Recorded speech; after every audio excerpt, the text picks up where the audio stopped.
As a result of the American Rescue Plan being passed through Congress and signed by the president, some Americans are actually seeing direct payments of $1,400 going into their bank accounts. Some. Others are seeing something else. Debt collectors coming in to swoop their survival checks. Fascinating. Now, this is unfortunately a result of how the bill was passed. So let me give you some details here.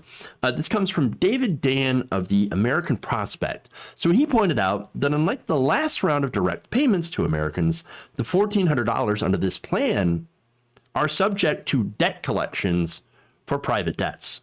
Or as Dan puts it, makes the American Rescue Plan look like a cash cow for debt collectors.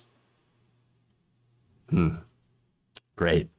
So now, wait a minute. So now I mentioned that the last round of stimulus checks, the $600 under the Trump administration, was protected from this. Well, what's the difference, right? Why were there no protections built into this one? Well, it's unfortunately because of the way that it was passed through Congress. Budget reconciliation. So now budget reconciliation, they had to use this because no Republicans voted for this. None. So in order to get it past a filibuster, they had to do the reconciliation, which only required a simple majority vote. Unfortunately, thanks to the arcane Senate rules, they weren't able to put this protection into the kind of bill. As a result, Dan notes, the Byrd rule in this case actively transfers emergency funds to financiers. So that's the result of this. Okay.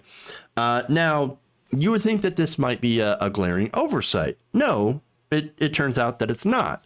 Lawmakers were actually well aware of the issue as the aid package made its way through Congress. Days after the Senate passed its version of the bill earlier this month, Senate Finance Committee Chair Ron Wyden of Oregon put out a statement vowing to introduce standalone legislation to protect payments from debt collectors. That, unfortunately, did not happen. But here's what Wyden said, quote, while Democrats intend to protect the third payment from private debt collectors, Senate rules did not allow us to include that protection in the American Rescue Plan. Wyden said, referring to the rules of the budget reconciliation process, which requires provisions to have a direct impact on federal spending or revenue. Last year, Democrats and Republicans joined together to shield relief payments, Wyden added, and I would hope that Senate Republicans, again, support ensuring families receive the $1,400 they need to pay rent and buy groceries. Well, that didn't happen. So again, here's the second stimulus bill, not the second one in the series of them, but just the second one that didn't have these protections. Remember, the $1,200 stimulus check under the CARES Act also didn't have these protections. And what we saw is what's inevitably going to happen now.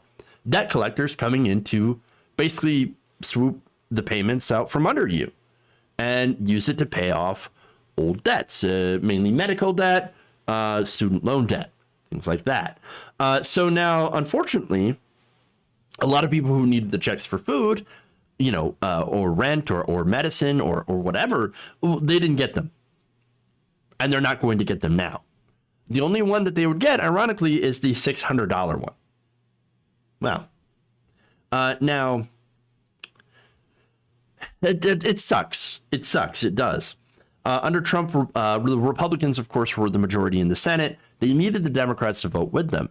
And so the Democrats, upon getting a lot of pushback for the first coronavirus stimulus bill that didn't have these protections, added them in.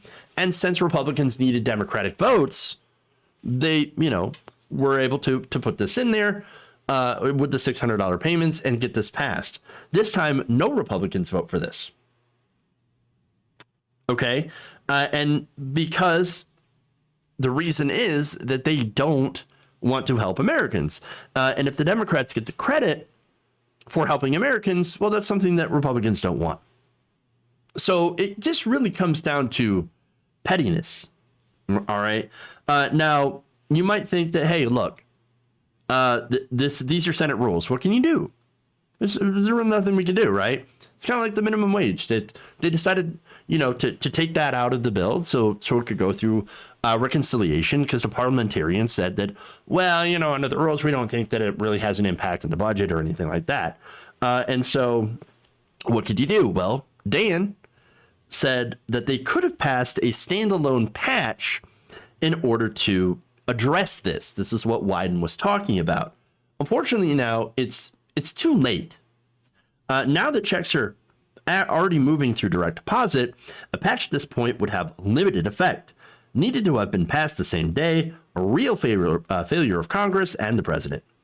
Dan did add that, yes, the patch, even if it were passed, would have a little bit of an effect, not too much, but it would stop a flood of new judgments from debt collectors to siphon stimulus funds out. For those with debts who don't have a judgment yet, he adds, get your money out of your bank immediately. 1 in 3 U.S. adults had debt in collections as of 2014. This is not theoretical. So basically, if you did get your money and you still have debts out there, they're like, get it out of your account, get it before they garnish it. It's like you're trying to hide from mobsters. Jeez.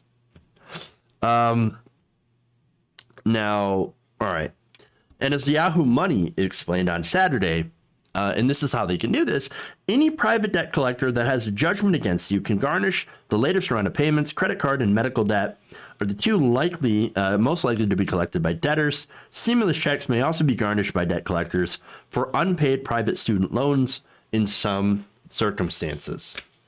So now, if they knew for all this time, and they, and they thought that this was a problem and actually got pushback for this problem, why didn't they do this patch? Well, because it would have required Democrats to flout Senate rules. Okay. Now, a standalone legislative fix would require the support of 10 Republicans in order to defeat the filibuster. So we still have this thing where it requires 60 votes to get anything passed. Democrats have, people that generally caucus with the Democrats in total, along with Kamala Harris, vice president, you would have 51, just a simple majority. All right. Now, as I keep mentioning, no Republicans voted for this bill. None. And so now, the thing is that why I point to the Democrats, because you might be thinking, wait, why are you going after the Democrats when it's the Republicans that are blocking everything?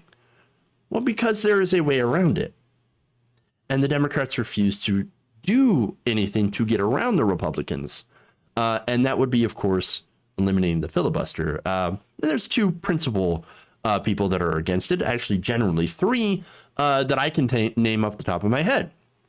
Kyrsten Sinema, Democrat from Arizona, Joe Manchin, Democrat from West Virginia, and Senator Dick Durbin. And so those Democrats are against getting rid of the filibuster. Now, of course, Manchin comes out later and says, "Oh, well, I'm against eliminating the filibuster, but I would be in favor of reforming it. Maybe making it the talking filibuster, so they can't just table it and leave." Okay. Look, is it what we need? No, we need to get rid of the filibuster. Is it something that maybe might help? I guess, possibly. But right now, nobody's going to do anything. And so what this is going to be is that Democrats will continue to propose things and then bash their head against a wall, because the Republicans and the Republicans are the wall. And that's basically what they exist to be. They are the wall that will prevent us from basically doing anything that we can't do outside of reconciliation, dealing with the budget. And so that's unfortunate. Unless some Democrats, eliminate the filibuster, we're pretty much stuck. And unfortunately, so many Americans, as a result, who are relying on this check to make ends meet, well, they're going to end up losing all or at least a part of it to debt collectors. It's a missed opportunity and a massive failure for the people who need this the most. If you enjoyed this video, please give us a like and share with your friends. You can subscribe and help out the channel by becoming a patron. It's patreon.com/Jeff Waldorf, or you can become a channel member as well by hitting the join button below.